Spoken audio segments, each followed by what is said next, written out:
ഇന്ന് ജനുവരി 12 സ്വാമി വിവേകാനന്ദൻ്റെ ജന്മദിനമാണ്.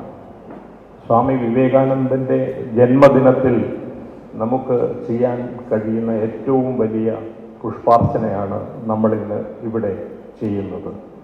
സ്വാമി വിവേകാനന്ദ മെഡിക്കൽ മിഷൻ്റെ 20ാം വർഷത്തിൻ്റെ ആഘോഷമാണ് നമ്മൾ നടത്തുന്നത്. വിവേകാനന്ദ മെഡിക്കൽ മിഷൻ ഒരാശുപത്രിയല്ല, ഒരു ചികിത്സാ കേന്ദ്രമല്ല, മറിച്ച് അതൊരു വലിയ പ്രസ്ഥാനമാണ്. സ്വാമിജി എന്തൊക്കെയാണ് നമ്മളോട് പറഞ്ഞത് അതൊക്കെയാണ് കൃത്യമായി നാരായണൻ അവിടെ അട്ടപ്പാടിയിൽ ചെയ്യുന്നത്. ഒരു 5 വർഷം മുമ്പാണ് ഞാൻ ആദ്യമായിട്ട് നാരായണനെ പരിചയപ്പെടുന്നത്. അന്ന് ഞാൻ ആരോഗ്യ സർവകലാശാലയുടെ വൈസ് ചാൻസലറായി ചുമതലയെടുക്കുന്നു.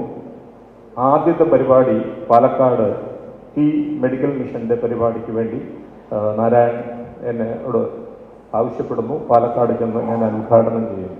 അന്നാണ് ഒരു ഒറ്റയാൾ പട്ടാളത്തിൻ്റെ ഈ മഹനീയമായ വിജയം ഞാൻ തിരിച്ചറിയുന്നത്.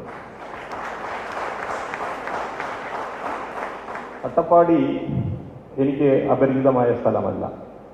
തൃശ്ശൂർ മെഡിക്കൽ കോളേജ് ആശുപത്രിയുടെ സൂപ്രണ്ടായിട്ട് 10 വർഷം ജോലി ചെയ്ത ഒരാൾ അട്ടപ്പാടിയിൽ നിന്നുള്ള രോഗികൾ വരുന്നത് തൃശ്ശൂർ മെഡിക്കൽ കോളേജ് ആശുപത്രിയിലാണ്. അപ്പോൾ അവിടെ നിന്ന് വരുന്ന രോഗികളോട് കാരുണ്യം കാണിക്കണം എന്ന ധാരണയിൽ അട്ടപ്പാടിയിൽ നിന്ന് ഏത് രോഗി വന്നാലും അവർക്ക് സൗജന്യ ഭക്ഷണം കൊടുക്കണം എന്നൊരു ഏർപ്പാട് ഞാൻ ഉണ്ടാക്കി. അവിടുത്തെ കോഫി ഹൗസിന് ഏർപ്പാടുണ്ടാക്കി ഈ രോഗികൾക്കെല്ലാം കൂപ്പൺ കൊടുത്തു. നിങ്ങൾ അവിടെ ചെന്നിട്ട് നിങ്ങൾക്ക് ഇഷ്ടമുള്ള ഭക്ഷണം കഴിക്കാം. ഞാനൊരു മാസം കഴിഞ്ഞിട്ട് അതിൻ്റെ ബില്ലിനായി അന്വേഷിച്ചു. അവർ പറഞ്ഞു ആരും വരാറില്ല. ഇടയ്ക്ക് 1-2 പേര് വന്നു. അത് ആദിവാസികളല്ല, അവരുടെ കയ്യിൽ നിന്ന് പാസ് വാങ്ങിയിട്ട് വേറെ ആൾ വന്ന് കഴിച്ചതാണ്. അവർക്ക് നമ്മുടെ കോഫി ഹൗസിൽ കൊടുക്കുന്ന മസാല ദോശയും ഊണും ഓംലറ്റും ഒന്നും ഇഷ്ടമല്ല. അവരുടെ ഭക്ഷണം അതല്ല. അപ്പോഴാണ് ഞാൻ തിരിച്ചറിയുന്നത്, നമ്മൾ അട്ടപ്പാടിയിലുള്ള ആളുകളെ നമ്മൾ ശരിയാണ് എന്ന് കരുതുന്ന രീതിയിലോട്ട് മാറ്റാൻ ശ്രമിക്കുകയാണ്. അതാണ് അട്ടപ്പാടിയിൽ സംഭവിച്ചുകൊണ്ടിരിക്കുന്നതും സംഭവിച്ചതും. അതുകൊണ്ട് തന്നെയാണ് അട്ടപ്പാടിയിൽ ഒരു ഇടപെടലും ശരിയാവുന്നത്. ഇപ്പോൾ അവർ കഴിച്ചിരുന്ന ഭക്ഷണം മില്ലറ്റ്സ് ഇപ്പോൾ ലോകമെമ്പാടും പറയാണ് അതാണ് ഏറ്റവും നല്ല ഭക്ഷണം. അരിയാഹാരം, ഗോതമ്പ്, ഈ സാധനങ്ങളെ കഴിച്ചാൽ നിങ്ങൾ ഡയബറ്റിക് ആവുമെന്നും അതുകൊണ്ട് ഇതൊക്കെ അവസാനിപ്പിച്ചിട്ട് നിങ്ങൾ മില്ലറ്റ്സിലോട്ട് തിരിച്ചു പോകണം എന്ന് പറഞ്ഞ് നടക്കുമ്പോഴാണ് നമ്മൾ കോഫി ഹൗസിൽ മസാല ദോശ കൊടുക്കാൻ ശ്രമിച്ചത്, ഊണും ഓംലറ്റും കൊടുക്കാൻ ശ്രമിച്ചത്. അവർ അത് കഴിച്ചില്ല. മാത്രമല്ല, അവർ 1 ദിവസവും 2 ദിവസവും ഭക്ഷണം കഴിക്കാതെ അവരിയ്ക്കുകയും ആരെങ്കിലും അവരുടെ ഭക്ഷണം കൊണ്ടുവന്ന് അത് കഴിക്കുകയും രോഗം കുറഞ്ഞെന്ന് പറഞ്ഞു കഴിഞ്ഞാൽ അപ്രത്യക്ഷമാവുകയും ചെയ്യും. അട്ടപ്പാടിയിൽ കേന്ദ്ര സംസ്ഥാന ഗവൺമെന്റുകൾ മുടക്കിയ പണം മുഴുവൻ കണക്കാക്കുകയാണെങ്കിൽ എനിക്ക് തോന്നുന്നു അതൊരു തിരുവനന്തപുരം സിറ്റി പോലെ ആയേനെ. അത്രയ്ക്കധികം പണം.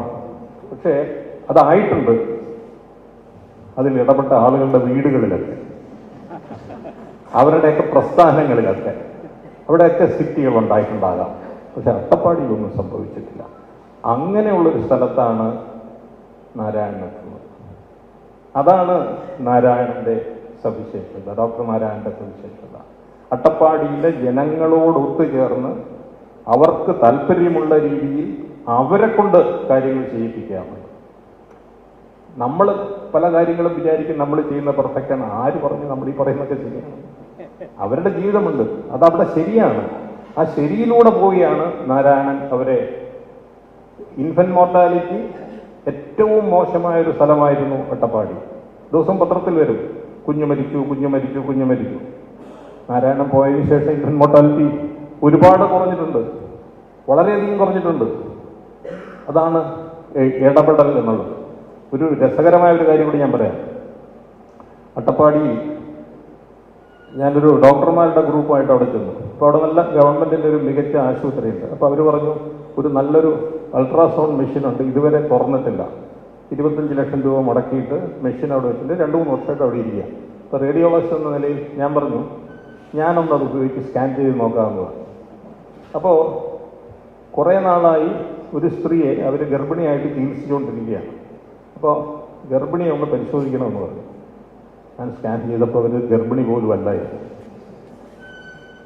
സത്യത്തിൽ അല്ല എന്ന് അവരോട് എങ്ങനെ പറയുമെന്ന് എനിക്ക് അറിഞ്ഞുകൂടാ. അതുകൊണ്ട് ഞാൻ അവരുടെ ബന്ധുക്കളോട് പറയാൻ പറഞ്ഞു. അപ്പോൾ ഇത്രയും സൗകര്യങ്ങൾ, ഞാൻ പറഞ്ഞു വന്നത് ഇത്രയും സൗകര്യങ്ങളൊക്കെ അവിടെ ഒരുക്കി വെച്ചിട്ട് ജനങ്ങൾക്ക് ഒന്നും കിട്ടാത്ത രീതിയിൽ, അവിടെയാണ് ഞാൻ പറയുന്നത് ഈ ഡോക്ടർ നാരായണന്റെ പ്രസക്തി. ഈ കഴിഞ്ഞ ദിവസമാണ്, കുറച്ച് ദിവസം വേണം ഡോക്ടർ നാരായണൻ പറഞ്ഞത് 20 വർഷത്തിൻ്റെ നമുക്കൊന്ന് ആഘോഷിക്കണം. അപ്പം ഞാൻ പറഞ്ഞു തീർച്ചയായിട്ടും ഞാൻ നിങ്ങളുടെ കൂടെയുണ്ട്. കാരണം 20 വർഷം ആഘോഷിക്കുന്നത് ആ പ്രസ്ഥാനത്തിൻ്റെ ഒരു വിജയമായിട്ട് മാത്രമാകരുത്, മറിച്ച് ഇത് ഇന്ത്യയിൽ എല്ലായിടത്തും ചെയ്യാൻ കഴിയുന്നു എന്ന് എല്ലാവരെയും അറിയിക്കുന്നതിന് വേണ്ടിയിട്ടാണ്. ഡോക്ടർ നാരായണന് അട്ടപ്പാടിയിൽ ഇങ്ങനെ ചെയ്യാമെങ്കിൽ നമ്മുടെ നാട്ടിൽ ഒരുപാട് നാരായണന്മാരുണ്ട്. അവർക്കൊക്കെ പ്രചോദനം വെക്കാൻ വേണ്ടിയിട്ടാണ് ഈ പരിപാടി നടത്തുന്നത്. അതിനാണ് ഏറ്റവും ബഹുമാന്യനായ നമ്മുടെ ഡോക്ടർ സുരേഷ് ഗോപി, കാരുണ്യത്തിന്റെ തമ്പുരാനായ സുരേഷ് ഗോപി ഇവിടെ വന്നു ചേർത്തിരിക്കുന്നത്. ഡോക്ടർ നാരായണനും സൂചിപ്പിച്ചു 2047 when India becomes 100, ഇപ്പോ എല്ലാ മേഖലകളിലുമുള്ള തർക്കം ഇന്ത്യ ലോകത്തിലെ നമ്പർ 1 എക്കോണമി ആകുമോ, നമ്പർ 2 എക്കോണമി ആകുമോ, ആ തർക്കം അവിടെ ഇരിക്കട്ടെ, 1 or 2 ആകും. ഇപ്പൊ തന്നെ 5th ലാർജസ്റ്റ് എക്കോണമിയാണ് എന്ന് നമുക്കറിയാം. പക്ഷെ അട്ടപ്പാടിയിലെ ആളുകൾക്ക് എത്രാമത്തെ എക്കോണമിയാണ്? ഇതുപോലെയുള്ള ആളുകൾക്ക് നമ്മൾ എത്രാമത്തെ എക്കോണമിയാണ്? അവിടെയാണ്. അപ്പോ അൺടു ദ ലാസ്റ്റ്, ഏറ്റവും അന്ത്യോദയം, ഏറ്റവും അവസാനമുള്ള ആൾക്ക് വരെ, ഗാന്ധിജി പറഞ്ഞതാണ്, ഏറ്റവും അവസാനമുള്ള ആൾക്ക് വരെ നമ്മുടെ വിജയം എത്തിക്കുമ്പോഴേ ആ വിജയത്തിന് അർത്ഥമുണ്ടാകുന്നത്. ആ അർത്ഥമുണ്ടാകണമെങ്കിൽ ഈ രാജ്യത്ത് 100 കണക്കിന് ഡോക്ടർ നാരായണന്മാർ ഉണ്ടാകണം. അതുണ്ടാകും. അതിനു വേണ്ടിയിട്ടാണ് ഈ മീറ്റിംഗ് ഇവിടെ കൂടിയിരിക്കുന്നത്. ഇതിന് വന്നു ചേർന്ന എല്ലാവരോടും ഈ സമിതിയുടെ പേരിൽ ഞാൻ നന്ദി പറയുന്നു.